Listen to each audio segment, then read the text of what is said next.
First of all, today we will discuss about diameter form of sphere. In this, we have to find the equation of sphere on joining of two points as diameter. जैसे ये हमारे पास अब एक circle है, sphere है, sphere का कुछ ना कुछ एक डायमीटर होगा. ये मैंने कहा कि ये स्फीयर का डायमीटर है. डायमीटर मैंने कंसीडर कर लिया ए बी, और पी मैंने इसके ऊपर का कोई एक पॉइंट कंसीडर कर लिया. तो जो ये पी पॉइंट है, ये पॉइंट कौन सा है? क्योंकि ये लोकस का होता है, इसलिए मैंने इसको एक्स वाई जेड कंसीडर कर लिया. ए पॉइंट से x1 y1 z1 है, और B point x2 y2 z2 है, और ये हमारा सेंटर है. अब हमारे को ये पता है कि जो सेमी स्फीयर में या बना हुआ एंगल 90 डिग्री का होता है. तो ये जो ए बी और पी है, ये क्या हुआ? Semi circle. सेमी सर्कल में बना हुआ एंगल यानी कि ए पी बी कितना हो गया? Angle A P B will be of 90 degree. तो अब यहाँ पे अगर ये 90 डिग्री का है, तो अगर मैं इसकी डायरेक्शन रेशियो निकाल लूं ए पी की और पी बी की, तो मैंने इनकी डायरेक्शन रेशियोज निकाल ली. एपी की डायरेक्शन रेशियोज मेरे पास क्या आ गई? Obviously x minus x1 y minus y1 z minus z1. Similarly BP की हो गई x minus x2 y minus y2 z minus z2. और अगर एंगल दो के बीच में, दो स्ट्रेट लाइंस के बीच में 90 डिग्री का एंगल हो, क्योंकि अब एपी और बीपी तो दो स्ट्रेट लाइंस हैं जो एक दूसरे के ऊपर परपेंडिकुलर है, तो हमारे पास कंडीशन क्या होती है? a1 a2 plus b1 b2 plus c1 c2 is equal to 0. ये a b c, a1 b1 c1 क्या है? एक लाइन के direction ratio. a2 b2 c2 क्या होते हैं? Direction ratios of second line. तो जब मैंने इनको मल्टीप्लाई करा, तो ये मेरे पास इक्वेशन ऑफ स्फीयर आ जाएगी. यानी कि अगर मुझे मान लो डायमीटर के दो पॉइंट्स दिए हुए हैं और मुझे स्फीयर की इक्वेशन निकालने को कह दिया जाए, तो मैं डायरेक्ट इधर 1 और 2 points x1 y1 x z1 x2 y2 z2 directly इस इक्वेशन में पुट करके equation of sphere find out कर सकती हूँ. We are going to find out the equation of sphere when 4 points are given to us. We know that equation of sphere can be represented as this in general form, that is x square plus y square plus z square plus 2ux 2vy 2wz plus d is equal to 0. और ये हमारे पास कोई भी general 4 points दिए हुए हैं. अब हमें पता है कि जो स्फीयर है वो एक बॉल टाइप होता है, तो यहाँ पे हमने एक बॉल टाइप कुछ स्ट्रक्चर बना दिया जो कि हमारी स्फीयर को रिप्रेजेंट करता है. अब क्योंकि जो 4 पॉइंट्स हैं वो स्फीयर के ऊपर है, तो अगर मैं 4 पॉइंट यहाँ यहाँ यहाँ दिखाती हूँ, तो वो तो एक सर्कल की तरह से हमारे को दिखाई देते हैं. तो इस करके मैंने तुम्हारे को यहाँ पे 2 पॉइंट्स कोई स्फीयर के ऊपर यहाँ पे दिखा दिया P Q, और कह दिया से देखो ये भी स्फीयर का ही कोई पार्ट है, तो ये हमारे पास कोई R पॉइंट हो गया, ये हमारे पास कोई, और हमने यहाँ पे S पॉइंट कह दिया. ठीक है, तो ये पॉइंट कहीं पे भी हो सकते हैं, होंगे स्फीयर की बाउंड्री के ऊपर. अब देखो जो लोकस होता है, लोकस का कंडीशन क्या होती है कि जो भी लोकस है वो स्फीयर की हर एक इक्वेशन को सेटिस्फाई करेगा. तो जो ये चारों पॉइंट्स हैं वो स्फीयर की इक्वेशन को सेटिस्फाई करेंगे. तो पहले मैंने ये फर्स्ट पॉइंट स्फीयर के अंदर पुट किया, फिर सेकंड, फिर थर्ड, फिर फोर्थ. फर्स्ट इक्वेशन में पुट किया, उसके करस्पॉन्ड मेरे पास u v w d, क्योंकि मैंने किसकी जगह पे पुट किया? x y और z की जगह पे. x की जगह पे 1, y की जगह पे 2, z की जगह पे 3 पुट किया. जब मैंने ये 3 पुट किया, तो यहाँ पे ये मेरे पास ये फर्स्ट इक्वेशन आ गई इस पॉइंट के करस्पॉन्ड. इस पॉइंट के करस्पॉन्ड मेरे पास इक्वेशन नंबर 3 आ गई. इस पॉइंट के करस्पॉन्ड मेरे पास इक्वेशन 4 आ गई. इस पॉइंट के करस्पॉन्ड मेरे पास इक्वेशन नंबर 5 आ गई.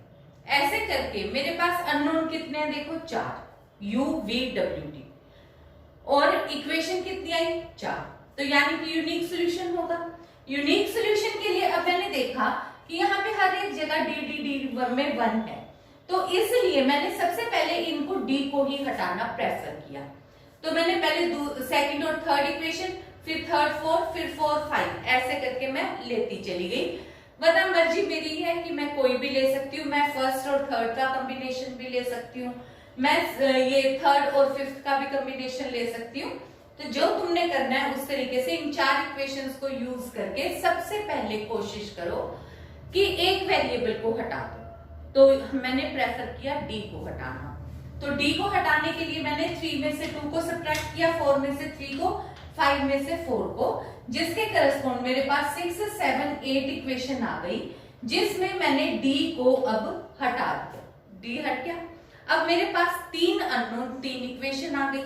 अब यहाँ पे मेरे पास क्योंकि v u माइनस w आ चुका है और यहाँ पे v नहीं है, तो इसलिए इन 2 इक्वेशंस को यूज करके अब मैं इनको v हटा लूंगी। v हटाने के लिए मेरे पास क्या है, मैं 6 इक्वेशन को 2 से मल्टीप्लाई करूं और 7 में से माइनस कर दूं। -7 करा तो मेरे पास अब ये रिजल्ट आ गया। ठीक है, तो ये रिजल्ट आने के बाद अब यहां से अब ये 2 इक्वेशन हो गई, 8 और 9। 8 और 9 को जब सोल्व किया तो u और w की वैल्यू आ गई। u और w की वैल्यू यहाँ पुट करी तो v की वैल्यू आ गई, u v w d की यहाँ पुट करी v और w की, तो मेरे पास d की वैल्यू आ गई। तो मेरे पास अब 4 के 4 अननोन्स आ चुके हैं। अब ये 4 के 4 अननोन मैं अपनी इस इक्वेशन नंबर 1 में सब्स्टिट्यूट कर दूंगी और ये मेरे पास रिक्वायर्ड इक्वेशन ऑफ स्फीयर हो जाएगा। We have to find the equation of sphere when 3 points are given to us and one plane is given to us where center lies. So we have to find out the equation of sphere which passes through these 3 points और center किस plane पे लाई करता है, इस plane के ऊपर लाई करता है। तो उसके लिए हमने क्या किया, ऑब्वियस है कि अपने पास इक्वेशन ऑफ स्फीयर अब तक हमें याद है कि स्टैंडर्ड इक्वेशन ऑफ स्फीयर ये होती है। And I must say that you can easily find out that we have to substitute these 3 points in the equation of sphere as these 3 points lies on the sphere, so these points will satisfy the equation of general standard sphere. तो यहां से मेरे पास 3 equations आ जाएंगी u v w d में। तो ये मेरे पास इस तरीके से 3 इक्वेशंस आ गई 3 पॉइंट्स पुट करने से। अननोन मेरे पास 4 है तो मुझे 4 इक्वेशन चाहिए। फिर अब देखो, जैसे क्योंकि स्फीयर तो मैं क्योंकि 3 डायमेंशनल है, मैं तो यहाँ सर्कल टाइप ही बना सकती हूँ। अदरवाइज तुम्हारे को ये पता है कि तुम चाहो तो किसी भी तरीके से यहाँ पे इस तरीके से स्फीयर रिप्रेजेंट करके दिखा सकते हो कि कुछ इस तरीके से बनता है। ठीक है, तो पर हमने जनरल एक सर्कल को ही स्फीयर की शेप कंसीडर करते हुए फिर प्लेन, अब जो प्लेन है वो मैं स्ट्रेट लाइन की तरीके से तो ले नहीं सकती, तो मैंने ये प्लेन बना दिया। तो जो ये मेरे पास अब यहाँ पे ये एक प्लेन है, ये प्लेन इस इक्वेशन का है 3x minus y plus z is equal to 2, और जो सेंटर है वो इसके ऊपर लाई करता है, यानी कि जो सेंटर है वो प्लेन के ऊपर क्योंकि लाई करता है तो वो प्लेन की इक्वेशन को सेटिस्फाई करेगा। सेंटर किसका है, स्फीयर का है, और मुझे पता है कि सेंटर ऑफ स्फीयर क्या होता है, minus u minus v minus डब्ल्यू होता है। तो इसको मैं इस प्लेन की इक्वेशन के अंदर पुट कर दूंगी। तो एक 4th इक्वेशन मेरे पास यहां से ये आ गई। ठीक है, अब मेरे पास u v w में d में 4 unknown 4 equations, second third fourth और फिफ्थ। पहले मैंने इनको सोल्व करा तो देखो u इक्वल टू v आ गया, माइनस करके यहां से करा तो v is equal to w आ गया, यानी कि u equal to v equal to w आ गया। फिर अब यहां से मेरे पास इस इक्वेशन में v और w की जगह भी मैंने u पुट किया तो u की वैल्यू आ गई -2/3, और यही सेम वैल्यू हो गई मेरे पास v और w की भी। और फिर यहां से मैंने इस इक्वेशन के अंदर सब किसी भी एक के अंदर कोई भी एक वैल्यू पुट कर दो u v w की, तो वहां से मुझे d की वैल्यू आ जाएगी। d की वैल्यू आते ही मैं इस इक्वेशन के अंदर सब्स्टिट्यूट कर दूंगी और ये मेरे पास रिक्वायर्ड इक्वेशन ऑफ स्फीयर आ जाएगा। यानी कि अगर चाहे मुझे 4 पॉइंट्स दिए हों, या अब सेकंड क्वेश्चन में क्या दे दिया, 3 पॉइंट्स दे दिए जो कि स्फीयर के ऊपर लाई करते थे, और एक प्लेन की इक्वेशन दे दी जिसके अंदर की हमारा सेंटर लाई करता था। ऐसे ही अब अगर मुझे मान लो 2 पॉइंट्स दे दें और 2 प्लेन्स की इक्वेशन दे दें कि जिसके ऊपर की सेंटर लाई करता हो, तो फिर हम क्या करेंगे, जो सेकंड इक्वेशन दे रखी होगी पॉइंट एक कम कर देंगे और 2 सेंटर मतलब किस तरीके से दे देंगे, तब भी हम इजीली फाइंड आउट कर सकते हैं। कैसे करेंगे, मान लो सेकंड इक्वेशन हमारे को कोई भी दे दी, ax plus b y plus c z is plus l is equal to 0, क्योंकि डी हम ऑलरेडी ले चुके हैं तो इसलिए मैंने डी की जगह पे एल यूज कर लिया।